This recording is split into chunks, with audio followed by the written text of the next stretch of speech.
And welcome everyone to an NABC chat. I'm Andy Katz, pleased to be joined by Jeff Gard. He's the head coach at Wisconsin-Platteville. You may know the name, obviously, at the Division One level. Younger brother of Greg Gard, head coach at the University of Wisconsin.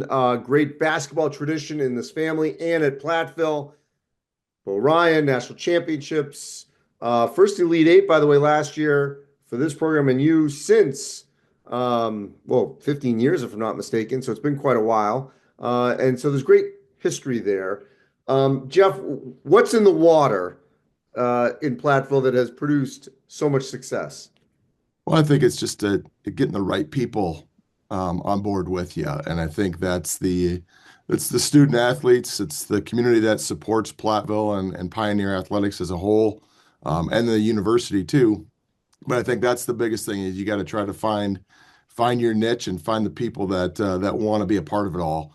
And we've been fortunate over the last few years as well to have some success. And I kind of look back, Coach Ryan and obviously Greg when those guys were here.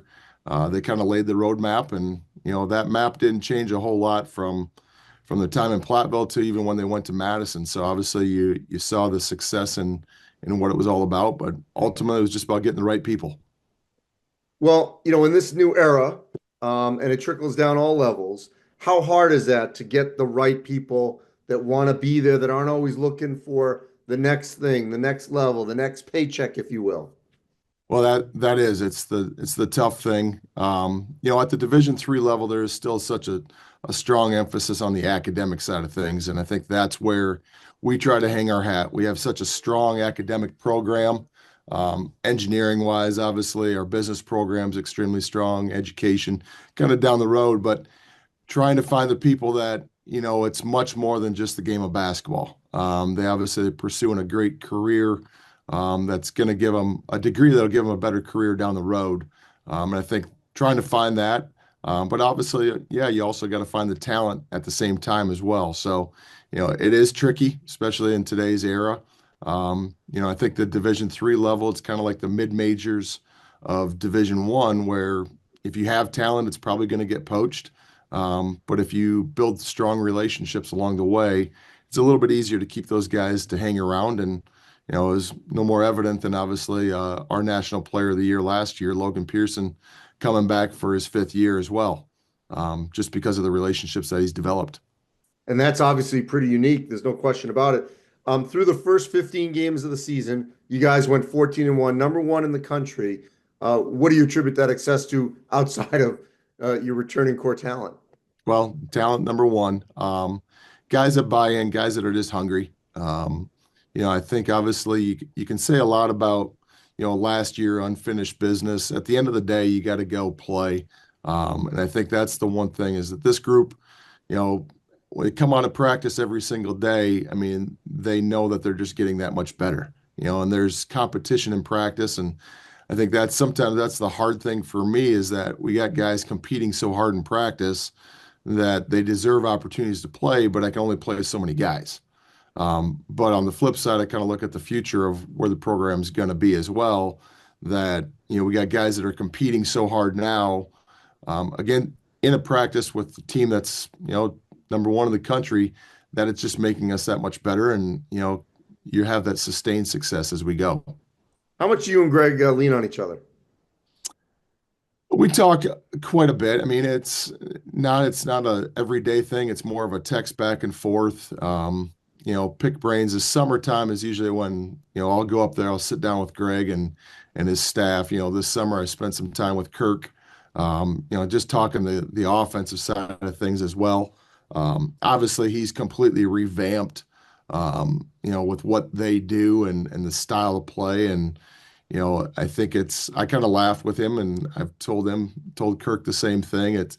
Sometimes it's a tough pill to swallow. You really got to be able to, kind of set aside what you've done so much in your life. And obviously when Greg being around Bo is such a staple around play around the paint, get to the free throw line. Now, obviously the number of threes that they're putting in, but it's still, if you talk about it, it's a changed offense system, but at the end of the day, it's also still geared around what they typically do. Take care of the basketball, play through the paint, get to the free throw line. We're not that strong on the 3-point emphasis of putting up that number.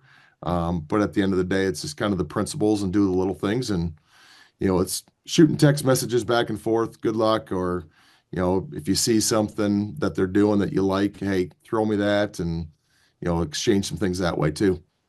It's pretty unique in the state of Wisconsin. People, I mean, I went to school there. I covered it, so I know, but a lot of people don't. So many different schools in the state. It's regional, but the competition is good. I mean, there's three state universities in the top 25 in Division three.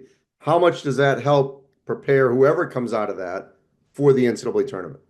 Oh, it definitely, that's kind of what sets the table, and we know, and the Division three level knows that obviously whoever comes out of this league is going to be a front runner to make a deep run, obviously into the NCAA tournament, just because of night in and night out, just the battles. We kind of say, and I know obviously it's coach talk a little bit too, but throw the records out because when you get in conference play, it doesn't matter if you're one or if you're eight.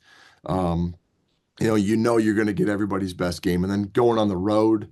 On top of it, if you can sneak out a road win, obviously it doesn't matter if it's ugly or not. You're obviously happy to be able to take one away, and we were fortunate, obviously, with being on the road the last few times, obviously up at Stevens Point and at La Crosse, two teams that are obviously ranked in the top 25 to pull those out.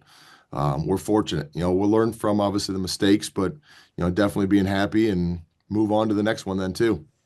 And last thing for you, the Hall of Fame induction of Bo. How much does that help reinforce Platteville, put it on the map even more? Him getting in the Hall of Fame, the national championships, for those that might not have been paying attention while he was at Wisconsin. Well, I think if it did anything, it solidified, be great where you're at. I think that's what Bo was really all about. And, being his time in Platteville, he wasn't always looking to get to the next level. And I think that's right now, that's kind of the world we live in. Everybody wants to go to greener pastures. I want to go higher. I keep on going. And I'm like, you know, be great where your feet are at. And I think that's a great message that came from Coach when, even on his speech, obviously we were fortunate. Greg and his staff were able to get out there. I was able to get out there with some boosters that are close with Coach as well. And it was a great tribute to Platteville. Again, going back to what I said at the very beginning, Platteville's had success because we have great people. And it's not just the players, it's the people that support the community, the programs, the university as a whole. And, just fortunate to be a small part of it all. But obviously looking forward to what the future holds too.